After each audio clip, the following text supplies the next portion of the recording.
Olá, meninos e meninas do nono ano, professora Ana Flávia, e dando continuidade às nossas aulas de geografia, onde estamos estudando capítulo 10 do continente asiático, hoje iremos observar a hidrografia asiática. Fiquem atentos, uma boa aula e vamos começar.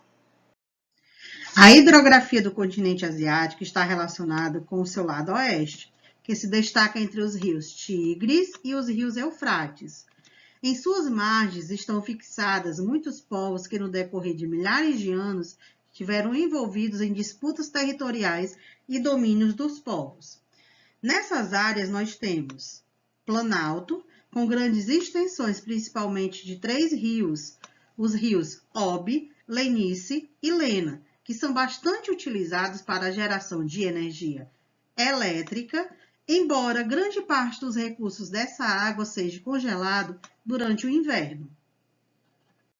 Por exemplo, o rio Tigre e Eufrates, eles estão localizados na planície da Mesopotâmia, onde o seu nome Mesopotâmia está relacionado com terra entre os rios, que foi atribuído à região pelos antigos gregos, dando a sua localização entre os rios Tigres e Eufrates. Foi uma forma deles se localizarem dentro do território.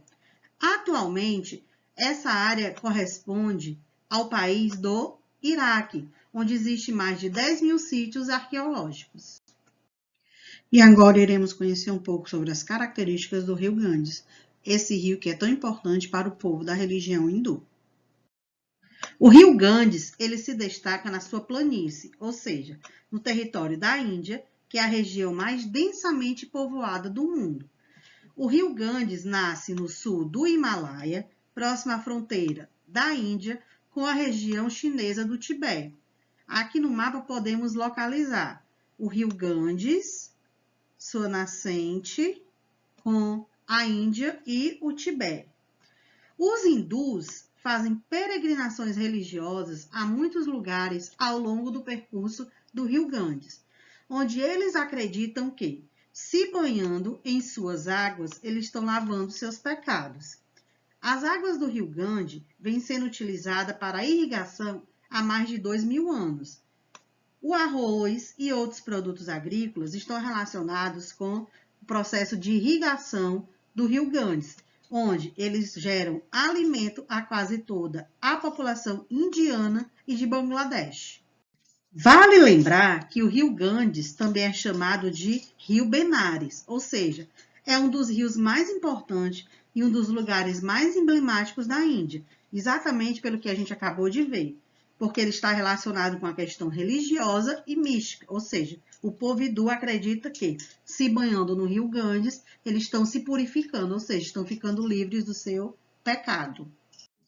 Muitas cidades se desenvolveram às margens do rio Ganges, como já vimos, e até hoje esse desenvolvimento ainda acontece, por conta da religião e da alimentação. Durante períodos do ano, ocorre a cheia do rio, que favorece o processo da irrigação do solo, favorecendo o cultivo de diversos produtos, principalmente do arroz. Com relação ao rio Ganges, nós temos alguns rituais que começamos já a ver, onde ele é considerado o rio mais sagrado pelos praticantes do hinduísmo, ou seja, pelo povo hindu. Por esse motivo, o rio é considerado uma divindade, onde a cidade de Varanasi é considerada a mais sagrada da religião hindu e conhecida como a cidade luz e da morte. Ela está localizada às margens do rio Ganges e conta com diversos templos. Nessa cidade, ou seja, em Varanasi, muitas pessoas que praticam a religião hindu, eles têm alguns costumes, por exemplo, pessoas que chegaram a falecer, eles enrolam o corpo em panos brancos, ou seja, em lençol branco, e jogam esse corpo no rio. Elas vão às margens do rio se purificar, porque tem, de acordo com a sua religião, tem um ritual de que, ao se banhar, você será purificado, você terá todos os seus pecados retirados. Isso quer dizer o quê? Que para o povo hindu ser cremado às margens do Ganges significa a conclusão do ciclo vital, ou seja, uma vez que os liberta da reencarnação. Após a cremação, existe a tradição de jogar as cinzas no rio. No entanto, nem todos os corpos são cremados. Alguns deles, por exemplo, das crianças, das grávidas e das pessoas consideradas puras, sem pecados, são atirados no rio, como eu falei, enrolados em lençóis brancos. Ademais, nós temos as vacas que são consideradas sagradas pelo povo hindu, que também possui esse destino.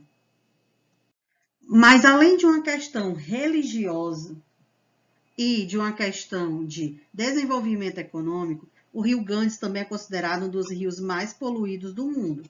Além do lixo doméstico, industrial e agrícola que recebe diariamente, há também os cadáveres, com base na religião, que são jogados no rio Ganges.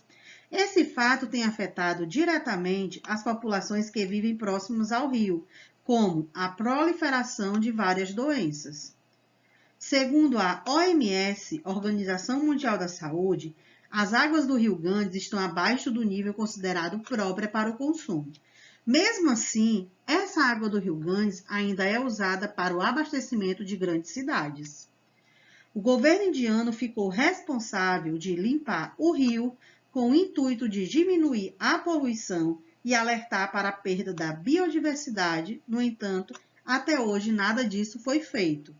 O chamado Plano de Ação Ganga, muitos problemas têm sido empecilhos para que isso se torne uma realidade, onde alguns desses problemas estão relacionados com as tradições religiosas, com a cultura do povo hindu e o processo de irrigação e desenvolvimento agrícola das cidades vizinhas. E chegamos ao segundo rio mais importante da hidrografia asiática.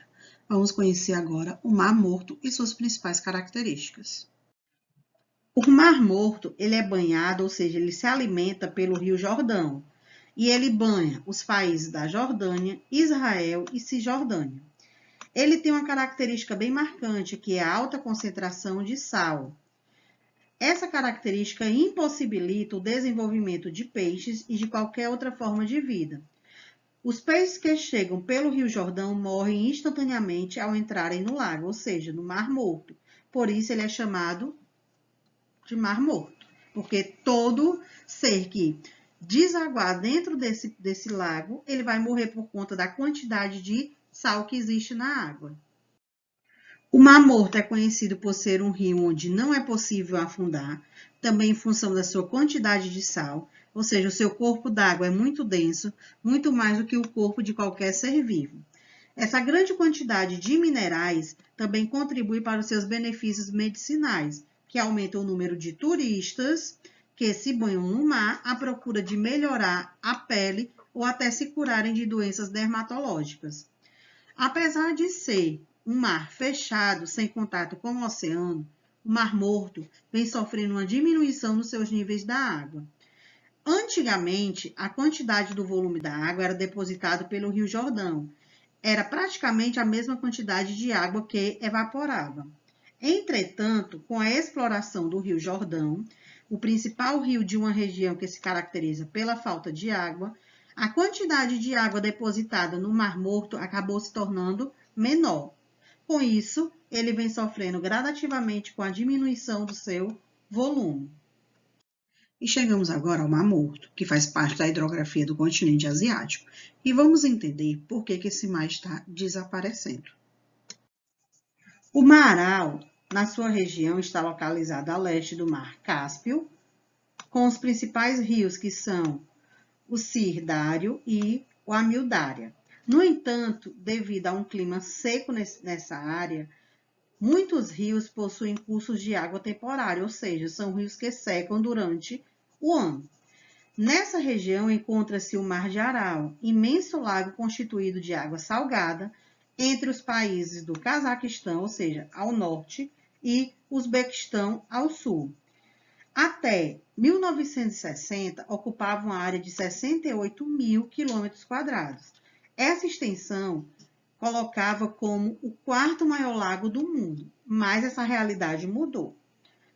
A morte deste mar foi prevista há quase 50 anos, quando o então governo soviético desviou 2 rios que os alimentavam para irrigar plantios de algodão.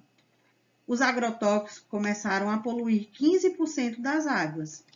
E aí, nessa questão de poluição e das barragens de usina hidrelétrica, o mar começou a entrar num processo de desaparecimento.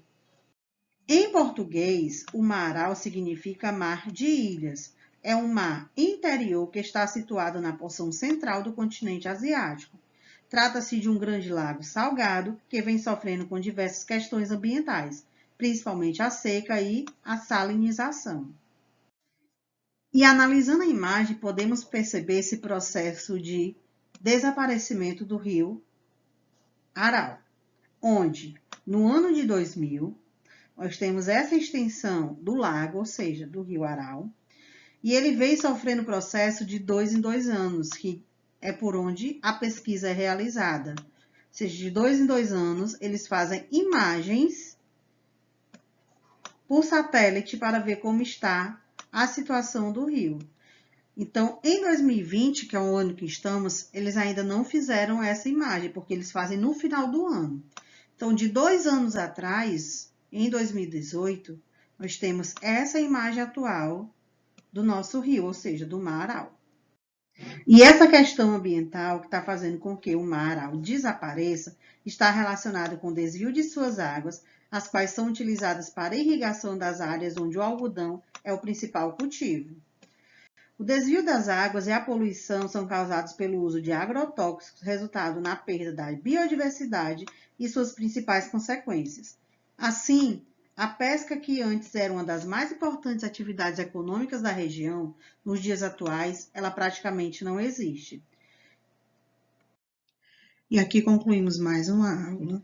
Espero que tenham compreendido o assunto. Caso não, qualquer dúvida, tire no Class. Até a próxima e tchau!